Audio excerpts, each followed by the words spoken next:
오늘도 사연살롱을 찾아주셔서 감사합니다. 평범한 가정에서 아이를 키우고 있는 40대 남성입니다. 아픔이 있는 아이는 일찍 커버린다는 말이 있죠. 어쩌면 그 말은 저를 두고 하는 말인지도 모르겠네요. 전 슬픔을 참는 법을 일찍 깨달아 애어른처럼 성장했거든요. 제가 그렇게 성장할 수밖에 없었던 건 5살 때 할머니께 했던 질문이 계기가 됐어요. 할머니, 왜 나는 다른 애들처럼 엄마 아빠가 없어? 유치원이 끝나면 저와는 달리 친구들은 엄마나 아빠가 데리러 왔어요. 전 그걸 보며 의문이 들었죠. 제 해맑은 질문에 할머니께선 이렇게 대답하셨어요. 저기 멀리 미국으로 돈 벌러 갔어. 그런데 그 대답을 하는 할머니의 표정이 심상치 않았어요. 마치 저를 불쌍한 똥강아지 보듯 하셨거든요. 게다가 할머니 눈에는 금방이라도 쏟아질 듯한 눈물이 가득 고여 있었죠. 그날 이후 저는 할머니께 엄마 아빠에 대한 얘기를 묻지 않았어요. 제 질문이 할머니를 아프게 한다는 걸 알았거든요. 게다가 할머니 대답이 거짓말이라는 것까지 눈치채버렸죠. 그래서 엄마 아빠에 대해 묻기보다는 제 스스로 앨범을 뒤져서 엄마 아빠 사진이라도 찾아보기로 했어요. 그렇게 할머니 눈을 피해 몰래 사진을 찾다가 엄마 아빠로 추정되는 사람의 사진 한 장을 몰래 뽑아 옷장에 숨겨두었고 몰래 꺼내보곤 했죠. 아무리 할머니 할아버지께서 저를 사랑해 주신다고는 해도 친구들한테는 다 있는 부모님이 저한테만 안 계시다는 사실을 받아들이기는 힘들었거든요. 그리고 그건 어린 제게 그림자처럼 따라다니는 외로움이 되었어요. 벗어나려고 발버둥을 쳐도 벗어날 수 없었죠. 게다가 집에서는 부모님 얘기는 불문율과 같았기에 엄마 아빠의 부재에 대한 의문을 애써 외면하려고만 했어요. 어린 나이였음에도 말이죠. 하지만 엄마 아빠에 대한 그리움은 평생 제 발목을 붙잡았죠. 어느 날이었어요. 친구들과 함께 도시락을 먹는데 제 반찬에서 할머니 머리카락이 나왔지 뭐예요. 그때 반장아이가 소리쳤죠. 아이씨 더럽게 이래서 엄마 없는 애들이랑은 밥 먹으면 안 된다니깐. 그리곤 제 도시락을 책상 밖으로 밀어버렸어요. 전 그 말에 이성을 잃고 그대로 주먹을 날렸어요. 그러자 녀석의 코에서 주르르 코피가 흐르더라고요. 덩치는 3만원 놈이 코피를 보자 이내 울음을 터뜨리더군요. 그러거나 말거나 저는 고삐 풀린 망아지처럼 흥분해서 소리쳤어요. 내 앞에서 한 번만 더 엄마 아빠 없단 얘기 해봐. 그럼 이 새끼처럼 죽도록 패줄 테니깐. 이 일 때문에 할머니는 식당 일을 하다 말고 학교까지 불려오셨어요. 아휴, 제가 식당 일 때문에 도원일 혼자 내버려 두고 신경을 못 썼더니 이런 일이 생겼네요. 정말 죄송합니다. 얼마나 놀라셨을까요? 제가 앞으로 더 잘 가르치겠습니다. 자신의 딸뻘인 반장엄마 앞에서 할머니는 연신 허리 숙여 죄송하다고 사과하셨어요. 할머니는 어떻게든 그 친구 엄마 마음을 풀려고 갖은 애를 쓰셨는데 그때 할머니 뒷모습이 어찌나 작고 초라해 보이던지. 그 후로 저는 저한테 부모님 없는 고아라고 놀려도 할머니 얼굴을 떠올리며 참고 또 참았어요. 순간을 못 참고 제가 주먹을 날리면 속은 후련해지겠지만 할머니 마음은 찢어질 테니까요. 그래서 부모 없는 애라고 놀림받지 않도록 공부도 운동도 열심히 했어요. 기죽지 않으려고요. 할머니 밑에서 자란 아이도 이렇게 잘날 수가 있다는 걸 사람들한테 보여주고 싶었거든요. 그러던 어느 날 제 삶에 큰 변화가 찾아왔어요. 갑자기 삼촌네 가족들과 함께 살게 된 거예요. 잘 나가던 삼촌 사업이 크게 망해 집까지 팔게 된 모양이었죠. 졸지에 제 방은 없어지고 책상은 베란다로 밀려났어요. 그리고 할머니 할아버지와 살 때는 느껴보지 못한 눈칫밥을 먹게 되었고 저는 이 집에 머물러선 안 될 타인처럼 느껴지기 시작했죠. 엄마, 도원이 왜 아직도 여기 있어? 이제 그만 누나한테 보내. 누나 미국에서 식당 크게 한다며. 어느 날 안방에서 다투는 할머니와 삼촌의 대화를 엿듣게 된 저는 큰 충격에 빠졌어요. 그동안 부모님이 돌아가셨다고 어렴풋이 짐작하고 있었는데 엄마가 미국에 계시다니. 걔 이제 겨우 자리 잡았어. 애도 있는데 도원이를 쉽게 데려갈 수 있겠니? 얼마 전부터는 도원이 양육비도 보내줘서 내 돈 나가는 것도 별로 없다. 그러니 애 눈치 주지 말거라.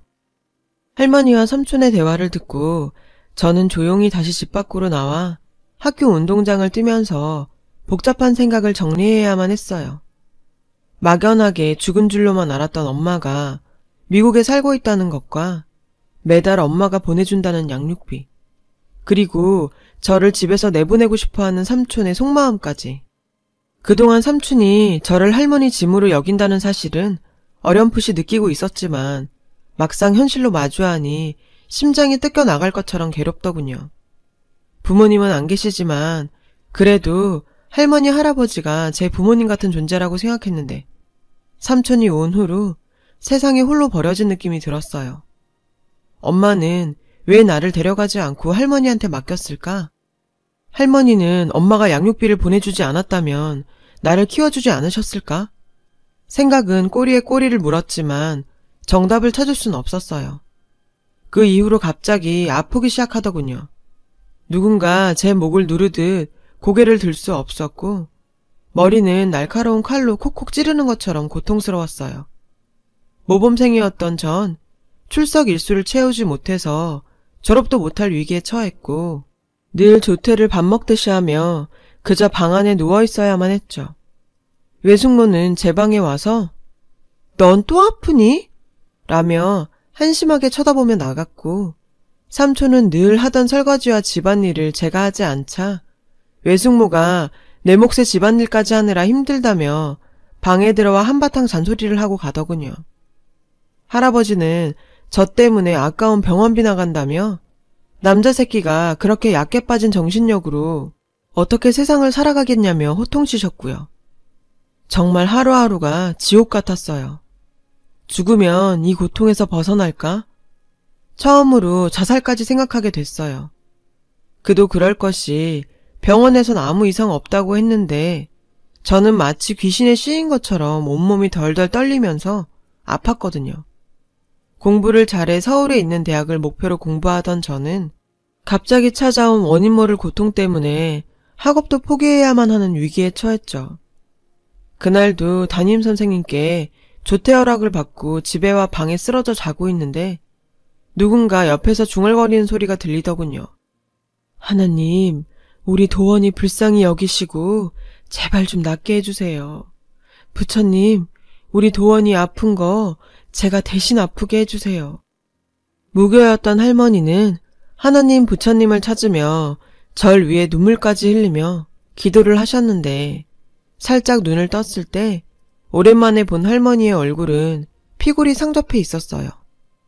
나중에 외숙모한테 들었는데 할머니께선 저를 위해 고된 식당 일을 하시면서도 금식 기도를 드리셨다더군요. 저 때문에 식사도 못한 채 기도하랴 식당 일 하시랴 몇 번을 쓰러지셨다고. 자는 척하면서 저는 매일 할머니 기도를 들었고 외로웠던 마음이 서서히 녹는 것 같았어요. 할머니의 기도 때문인지 전 기적적으로 한 달 만에 다시 학교에 나갈 수 있었죠. 물론 그 후로도 삼촌의 눈치는 계속되었지만 저는 이에 악물고 밤늦게까지 화장실에서 혹은 책상이 있는 베란다에서 공부하며 상위권 성적을 유지했어요. 형편이 좋지 않아 학원도 못 다녔지만 대신 공부 잘하는 친구들과 어울리며 궁금한 것도 물어보고 지독하게 공부했죠. 성공해서 저 때문에 고생하신 할머니를 호강시켜 드리려고요.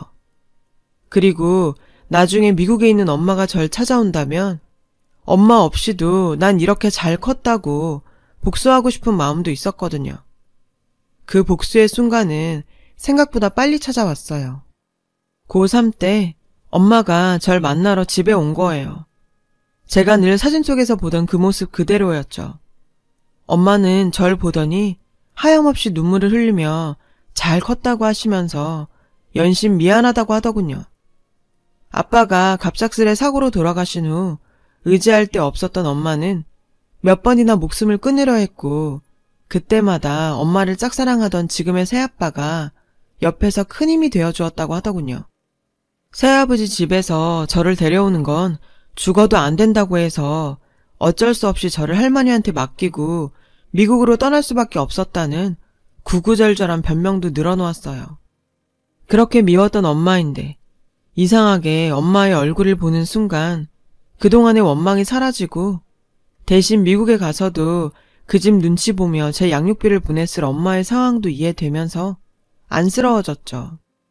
할아버지한테 너 대학 등록금으로 써달라고 3천만 원 드렸어. 그러니까 돈 걱정하지 말고 공부 열심히 해서 꼭 원하는 대학에 가렴. 그렇게 엄마는 하염없이 울다가 다시 미국으로 돌아갔고 저는 그 후로 치열하게 공부한 끝에 원하는 대학에 수시로 합격할 수 있었어요. 하지만 대학 합격 후 청천벽력 같은 얘기를 듣게 되었죠. 네? 뭐라고요? 할아버지, 그게 무슨 말씀이세요? 제 돈이 왜 없어요? 엄마가 제 등록금으로 맡긴 3천만 원을 할아버지께서 삼촌 사업자금으로 주셨다는 거였어요.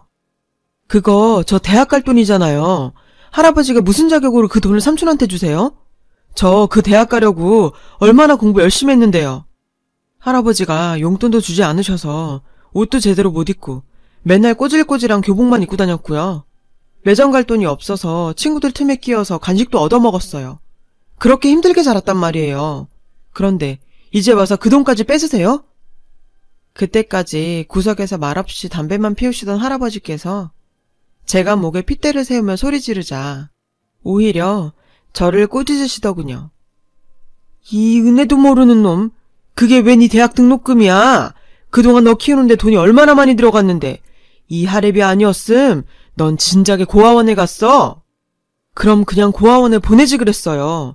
고아원에 있었음 삼촌 눈치도 안 보고 맘 편히 살았을 거고 원하는 대학도 갔을 거 아니에요. 그동안 착하게만 살아온 제 자신이 너무 억울해서 꾹꾹 눌렀던 말을 다 쏟아붓고 집을 나가려고 했어요. 그때 할머니께서 제 손을 잡고 펑펑 우시며 돈도 없는데 어딜 나가냐고 저를 붙잡으셨죠. 도원아, 미안하다. 돈은 어떻게든 할미가 마련해볼게. 그러니까 우선. 하지만 그런 할머니조차 끔찍하게 느껴져서 저는 할머니를 밀치고 매몰차게 돌아섰어요. 됐어요.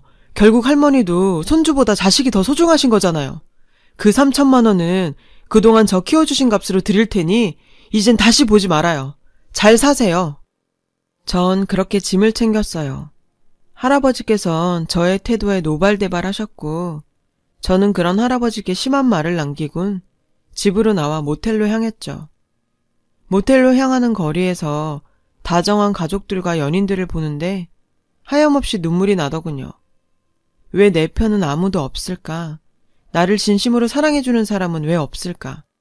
내가 전생에 큰 죄라도 저질렀나? 온갖 부정적인 생각만 들었어요. 원하는 대학에 가지 못한 것보다 가슴이 아팠던 건 부모님처럼 여겼던 분이 저를 사랑하지 않는다는 사실 때문이었어요. 너무 괴로워 편의점에서 사온 소주를 안주도 없이 마시는데 짐가방에서 금반지 몇 개가 보이더군요. 제가 챙긴 적이 없으니 분명히 할머니가 몰래 넣어준 거라 짐작했어요. 돈도 없는 손주가 갑작스레 나갔으니 할머니가 해줄 거라곤 비상금으로 챙겨둔 금반지밖에 없었겠죠. 그 생각에 갑자기 할머니가 너무 보고 싶었지만 저는 이 악물고 버텼어요. 착각하지 마. 할머닌 그저 자신의 딸이 힘들까봐 나를 돌본 것뿐이니까 흔들리지 말자. 그렇게 저는 금반지 몇 개를 팔아 급한 대로 밖에서 생활을 했어요. 원하는 대학을 포기한 후 취직을 위해 전문대학에 입학을 했고 장학금을 받았어요. 졸업 후 대학병원에서 방사선 기사로 일하게 되었어요. 그곳에서 간호사인 제 와이프도 만나게 되었고요. 그녀는 웃음도 많고 모두에게 따뜻한 사람이었죠. 사람을 늘 경계하며 선을 긋던 저도 그녀의 친절한 미소 앞에선 무너지게 되더군요. 무뚝뚝하고 차갑게 굴던 절 웃게 만든 여자였어요. 오빠, 나랑 결혼할 거 아니야? 왜 집에 소개도 한번 시켜주질 않아? 중산층 집안에서 행복하게 자라온 그녀 눈엔 가족 이야기를 하지 않는 제가 이상했는지 묻더군요. 직장에서도 우리의 결혼이 당연시되는 분위기였기에 결혼 전에 서로의 집안에 대해 얘기하는 건 당연한 거였어요. 하지만 전 집 나온 뒤 한 번도 할머니께 연락을 하지 않아서 소식을 알 수 없었죠. 할머니와 할아버지의 안부를 듣게 되면 힘들었던 과거로 다시 되돌아갈 것만 같았거든요. 그래서 결혼을 앞두고 미국에 계신 엄마한테 오랜만에 전화를 드렸어요. 그리고 엄마를 통해 뜻밖의 소식을 전해 듣게 되었죠. 할아버지께서 파킨슨병에 걸려 오랜 투병 생활을 하게 됐고 홀로 병간호를 하시던 할머니마저 쓰러지셨다고요. 현재 할머니는 요양원에 계시는데 치매까지 와서 이제 사실 날이 얼마 남지 않았다고 하더군요. 그 얘기를 듣자 뒤통수를 얻어맞은 듯 정신이 멍해졌어요. 전 엄마한테 제 결혼 소식도 알리지 못한 채 전화를 끊고는 주저앉아 하염없이 울었어요. 분명 오랜 시간 연락도 하지 않을 만큼 미웠던 할머니와 할아버지였는데 그간 제 행동이 후회가 되고 제 자신이 불효자처럼 느껴져 미칠 것 같았어요. 그 후 연차를 낸 저는 두 분이 계신 청주 소재의 요양병원으로 향했어요. 똥오줌 냄새가 진동하는 병실에서 전 아이처럼 쌕쌕 주무시는 할머니를 찾았어요. 그리고는 떨리듯 다가갔죠. 할머니, 저 도원이에요. 절 알아보시겠어요? 그러자 제 목소리에 힘겹게 눈을 뜨신 할머니께선 잠시 꿈인가 하는 표정을 지으시다 천천히 미소를 지으셨어요. 내가 우리 손주를 왜 몰라. 이제나 저제나 올까. 밤마다 문도 안 잠그고 기다렸는데. 하시면서 손으로 제 얼굴을 쓰다듬으셨어요. 그리곤 갑자기 눈을 크게 뜨시더니 제게 가까이 오라고 하시더라고요. 그리곤 제 귀에 조그맣게 속삭이셨죠. 비밀번호는 네 생일이다. 삼촌 모르게 할머니 빨간 잠바 주머니에 넣어놨으니까 꼭 가져가야 한다. 그걸로 다시 네가 원하던 공부해. 할미 소원이다. 도무지 알 수 없는 말을 중얼거리셨어요. 대화를 더 나누고 싶었지만 상태가 좋지 않아 쉬셔야 한다는 요양보호사의 말에 저는 할머니가 주무시는 걸 확인 후 할아버지가 계신 병실로 향했어요. 아유, 이 할아버지 할머니 손주요? 엄마는? 아빠는? 다른 가족들은? 저를 보자마자 요양보호사가 묻더군요. 할아버지 입원 후 삼촌이 딱 한 번 오곤 그 후론 아무도 얼굴을 안 비춘다고요. 원래 요양보호사가 있어도 자식들이 가끔씩 들러서 간식도 드리고 필요한 것도 챙겨드려야 하는데 이 할아버지는 찾아오는 사람이 어떻게 아무도 없나 몰라? 혀를 끌끌 차는 요양보호사의 말에 전 준비해간 돈봉투를 꺼냈어요. 저는 멀리 살아서 잘 찾아뵙지 못할 것 같아요. 저 대신 잘 부탁드려요. 하면서 돈봉투를 드렸죠. 어머, 이런 거 받자고 그런 얘기한 거 아닌데. 그렇지만 잘 받을게요. 요양보호사는 돈봉투를 받자 자리를 피해 주었어요. 저는 할아버지의 얼굴을 가만히 바라보았죠. 10년 사이에 몰라보게 마르고 초췌해진 할아버지의 모습을요. 온몸이 가렵다고 손톱으로 계속 긁어댄 탓에 할아버지의 두 손은 묶여 있었어요. 할아버지께선 저를 알아보시고는 할아버지가 그리 미웠냐? 그렇게 연락 한 번 안 할 만큼? 내가 미안하다. 네 삼촌이 네 엄마가 맡기고 간 돈이 있는 걸 알고는 한 번만 도와달라고 사정을 하는데 외면할 수가 없었다. 몇 날 며칠 울면서 부탁하는 바람에 내가 잠시 정신이 나갔었지. 그래도 네 할미는 미워하지 말아라. 네가 집 나간 뒤로 하루도 편하게 자본 적이 없다, 네 할미. 네 대학 등록금 마련하겠다고 야간 일까지 하면서 악착같이 돈을 모으더라. 매일 은행에 가서 입금하는 것 같던데 통장 행방은 삼촌은커녕 나한테도 알려주지 않더구나. 그 통장은 도원이 네가 집에 돌아오면 직접 줘야 한다고. 말씀을 하시며 할아버지께서는 우셨어요. 네 할미 불쌍해서 어쩌냐. 평생 고생만 하다 이젠 죽게 생겼으니. 전 말없이 할아버지 손톱을 깎아드리고 병실을 나섰어요. 그리고는 오랜만에 살던 집을 찾았죠. 그 사이 집은 많이 허름해졌고 오랜 시간 인적이 뜸했는지 한기가 느껴지더군요. 안방으로 들어가자 화장대 위에는 할머니와 함께 찍은 제 졸업사진이 놓여 있었어요. 그 사진을 한참을 바라본 저는 할머니 말씀대로 옷장에서 빨간 점퍼를 찾아 주머니에 손을 넣어보았죠. 순간 주머니에서 낡은 통장 하나가 뚝 떨어지더군요. 통장을 열어보니 빼곡히 입금 내역이 찍혀 있었어요. 통장에 적힌 내역을 읽고 저는 주저앉아 오열하고 말았습니다. 온통 도원이 대학 등록금이라고 적혀 있었거든요. 그걸 보고 몇 시간을 울었던지 할 줄 아는 거라곤 식당 일밖에 없던 그런 분이 이 돈을 벌기 위해 얼마나 몸이 부서져라 일하셨을까 생각하니 견딜 수가 없더라고요. 그렇게 그날은 여자친구 전화도 받지 않은 채 술을 진탕 마시며 괴로움을 잊어야만 했어요. 할머니는 결국 제 결혼식도 못 보시고 하늘나라로 가셨어요. 할머니께서 남기신 돈의 일부는 할아버지 병원비로 썼고 나머지는 제 아이들에게 남겨주려고 그대로 두었죠. 너희 외증조 할머니께선 이런 분이셨다고 알려주려고요. 어느덧 아이들도 자라 할머니가 계신 낙골당에 데리고 갔더니 왜 할머니 사진을 보고 우냐고 아이들이 묻더군요. 아빠가 할머니한테 받은 게 너무 많았는데 그걸 할머니가 하늘나라로 가신 뒤에야 알게 됐지 뭐야. 그게 너무 후회가 돼서. 그러자 큰애가 그러더군요. 아빠가 이렇게 할머니 앞에서 찔찔 짜는 걸 하늘나라에서 할머니가 보면 더 속상하시겠다. 어른처럼 말하는 아이의 말에 저는 그만 웃음을 터뜨렸어요. 어느새 우리 애가 이렇게 컸구나 하고요. 아이들이 커가면서 저는 할머니께서 저를 키우면서 느꼈던 감정이 무엇인지 깨닫게 되었어요. 그래서 가끔 사무치게 할머니가 너무 보고 싶어지더군요.